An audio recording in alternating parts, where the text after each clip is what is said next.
Et on sait que les États-Unis et le Mexique ont un différend sur leur frontière commune. Le nouveau président des États-Unis avait promis lors de sa campagne de construire un mur anti-immigration. Aujourd'hui, Donald Trump veut tenir sa promesse, mais demande à ce que le Mexique paie la facture des travaux, ce qui n'est pas du tout au goût d'Enrique Peña Nieto, le président, vous vous en doutez, celui du Mexique en tout cas. Alors pour tenter de le convaincre, Donald Trump lui a vanté les mérites du mur anti-immigration construit sur la frontière entre Israël et l'Égypte. Une réussite qui a coûté la modique somme de 400 millions de dollars. Julie Beau, regardez.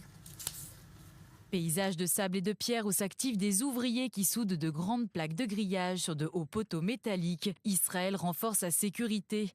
Le Sinaï, vaste péninsule montagneuse et désertique qui échappait largement au contrôle de la police égyptienne, était devenue l'une des principales voies d'entrée des clandestins en provenance d'Afrique en Israël, ainsi que le passage d'éventuelles tentatives d'incursion de djihadistes de l'État islamique, de plus en plus présents dans le désert égyptien. Le ministre israélien de la Défense, conformément à une décision du gouvernement, a donc fait construire une clôture électronique de 242 km le long de sa frontière avec l'Égypte. Pour enrayer ces flux incessants de migrants africains, l'entrée illégale des trafiquants de drogue ou d'armes et l'infiltration de terroristes. Un projet qui aurait coûté près de 400 millions de dollars. Alors que les travaux d'élévation de sa barrière frontalière avec l'Égypte viennent d'être achevés, l'opération se poursuit avec la frontière jordanienne. Basée sur le même modèle que celle existante à la frontière égyptienne et au nord, le long du plateau du Golan, une barrière de sécurité de 30 km a été érigée entre Israël et la Jordanie. Coût de l'opération, 300 millions de shekels, environ 75 millions de dollars. Objectif, détecter les éventuelles tentatives d'incursion ou d'approche, mais également lutter contre les vagues de migrants. Cette barrière de sécurité intelligente comprendra des tours d'observation et plusieurs postes de contrôle dans le but de toujours protéger les citoyens israéliens.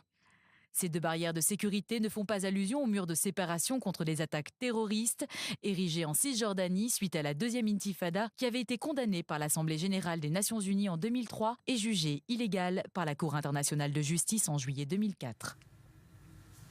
Alors Jonathan Serrault, vous allez m'expliquer comment Israël s'y est pris pour se fâcher avec le Mexique. Finalement, c'est son meilleur allié en Amérique centrale.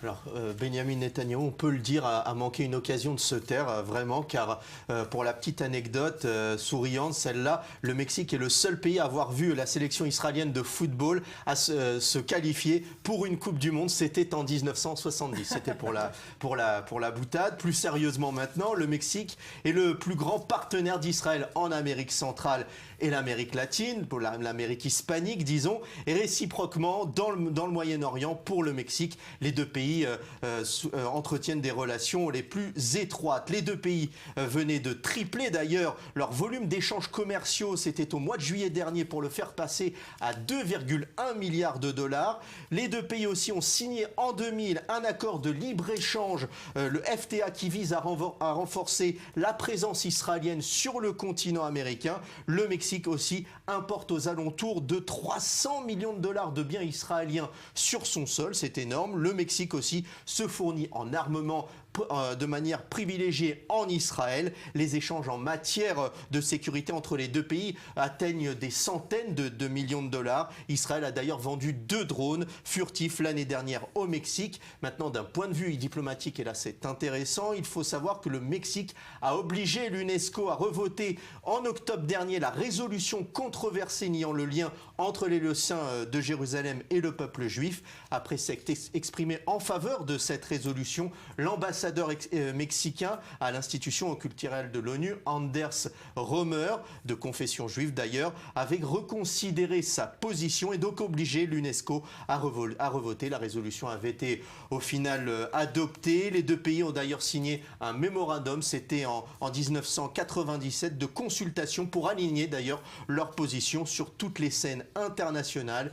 Et donc ce tweet malvenu qui a mis à mal les relations entre les deux pays. Et évidemment, Maurice Fergan, Benjamin Netanyahou ne voit pas du tout où est le problème. Il voulait juste faire partager son expérience entre amis. Entre amis, oui, exactement. Mais alors avec ses amis, il faut faire attention.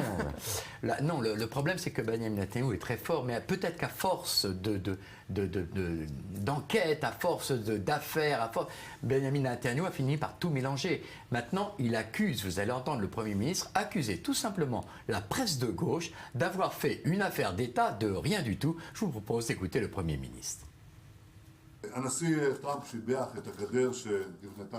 Le président Trump a fait l'éloge de la barrière construite sous mes ordres à la frontière égyptienne.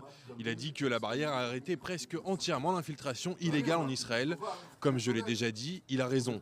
Il a retweeté ma réponse et les commentateurs en ont fait toute une montagne dans les médias.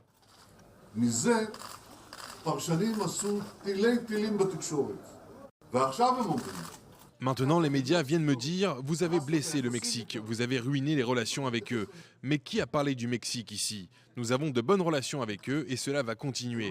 Même quand nous avons de vrais débats et non des faux débats comme leur vote à l'UNESCO.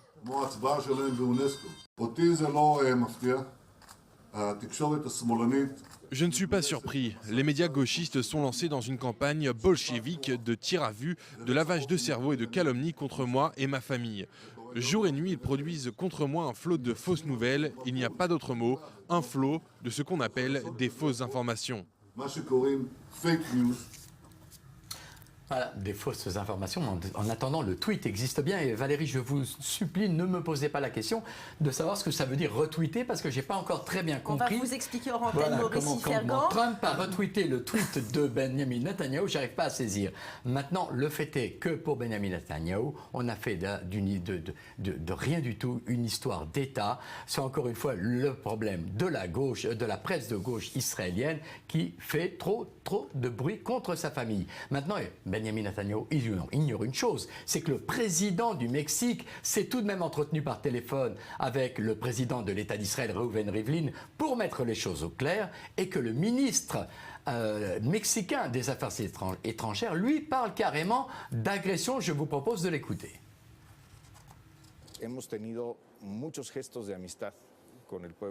Nous avons eu de nombreux rapports amicaux avec le peuple israélien.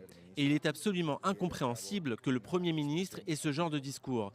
Nous considérons cela comme une agression. Il est évident qu'il faisait allusion à la relation avec le Mexique, même si le tweet de Benjamin Netanyahou ne dit pas cela. Il nous semble que le Premier ministre doit traiter le Mexique comme ce qu'il est, un pays amical. Et on va